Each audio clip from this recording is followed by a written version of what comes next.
Okay, so to begin the look, I'm starting off with my base, and for this, I'm going to take my L'Oreal Pro Matte and mix in a little bit of the LA Girl foundation that is white in order to lighten the foundation up a little bit for me. I didn't want to apply foundation that matched my skin tone. I wanted this look to be a little bit lighter, but not white, and so this I felt was a good compromise. So once I've mixed both foundations with my finger, I'm just simply applying it onto the face and then blending everything out using my damp beauty blender. Okay, and now for the fun part. I'm going to be taking the shade Taupe from the Lorac Pro palette, and starting off with my eyes, I'm going to be running that shade back and forth along the crease using my Sigma E40. This is a tapered blending brush. I'm going to be doing a lot of blending for this look. So just simply taking that eyeshadow, blending it back and forth along the crease, and also dragging that eyeshadow underneath the eye in order to start to build up the color intensity along the under eye area. This is where my dark circles actually come in handy because they tend to help out whenever I do need that sunken in eye look, which is what I'm trying to give myself here. So just blending it back and forth along the eyes, like I said, not only on the top but also underneath. And then moving on to other areas of the face. So next was my temple area, darkening that to make that appear like it's sunken in as well. And then moving on to the cheeks. For this, I'm giving myself a curved line in order to resemble an actual top of a skull. So just really getting in there and starting to form those lines. And then, of course, also darkened up the jawline quite a bit and the necklines quite a bit. And then, of course, also along the sides of my nose and the tip of my nose. Next, I'm going in with the shade Sable from the palette. I'm using a smaller blending brush, and guess what? We're doing it all over again. So we're going to be darkening up those eye hollows.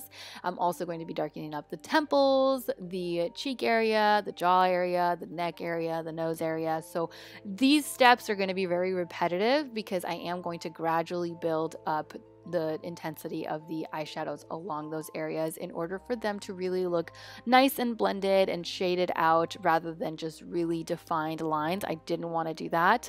And then I'm also going to take a little bit more of this eyeshadow and darken up along the cheek area right underneath where that curve starts. That's where I'm going to do it because that's where it's going to appear to be a little bit more hollow and not any teeth. So I'm not going to have any teeth there. I'm just simply going to be making that spot nice and dark and therefore seeming hollow. Next, I'm going to be taking the shade Espresso from the palette, grabbing that with my Sigma E25, which is the same from the previous step, and just adding more depth and dimension to the skull. So applying that right along the eyelids, right along the temple area. I'm grabbing a pencil brush for the cheek area because I wanted to give that line a little bit more definition. And then, of course, I'm going to be placing that eyeshadow along the nose because it's going to darken it up. So it's really going to make my nose seem like it has a hollow in it as well. And then along the jawline, neckline, you know the steps. Next, I'm taking the black eyeshadow from the palette, grabbing my Sigma E55, which is a flat definer brush, and applying this eyeshadow directly onto the top lash line and the lower lash line in order to darken up the eyes. Now, since this is a glam skull look, I decided to put something shimmery on the lids, and for that, I'm using my Mehron metallic powder. This one is in the shade Copper. I'm applying that dry onto the lids with my finger. And of course, I had to go ahead and pop on some false lashes. These ones are from PüR Cosmetics. They are in the style Diva. I love these. These are my go-to recently because they are so nice and flattering on the eyes, but they're not heavy. They're not over the top. You know what I mean?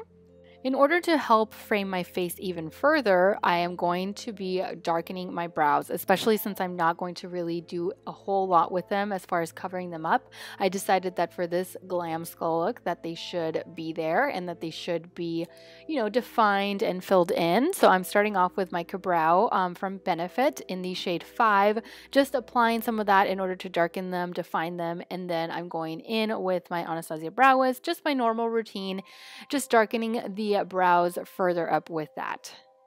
And then I went back to the eyes in order to apply a little bit of mascara now that my lash glue has dried, and then just pinched my lashes together in order to combine both the false lashes and my real lashes. Next comes detailing, and for that I'm using some white face paint. This is water activated face paint from Wolfe in this shade White, as you can see. And for that I'm just going to be drawing some random leaf and petal, like flower petal patterns. I decided to do that with my Sugar Skull look a couple years back, and I really liked the way that that turned out, especially because you don't have to be really precise with it. You don't have to be exact. You know, every leaf, every petal can look different, and it still looks really good on the face. And so that's kind of what I'm doing. I'm starting off with the forehead, and then I'm moving on to the eyes and drawing some like leaf patterns around there and just some random lines in between. And I am going to be outlining like the hollows of my eyes, like where my skull would have the hollows. However, I decided not to close it all up. So I did like an outer C shape, and then I went in and I kind of just finished it off a little bit along the inner, like by the bridge of my nose. And I just didn't really like the thought of it being all closed up. I mean, it just depends on your personal preference, what you think would look best for you. I didn't think that that would look, I mean, I know that would look good. I'm sure that looked fine, but I didn't want that for this particular look. So I didn't close it up all the way. And then I moved on to my nose. I made sure to fill that in a little bit. I didn't fill it in all the way though, because I didn't want to cover up the brown shading underneath. And then, of course, taking the white paint and moving on to my cheeks. And for this, I did have to like take a deep breath, brace myself, and just do one swift line, one swift, you know, smooth movement along where the shading is.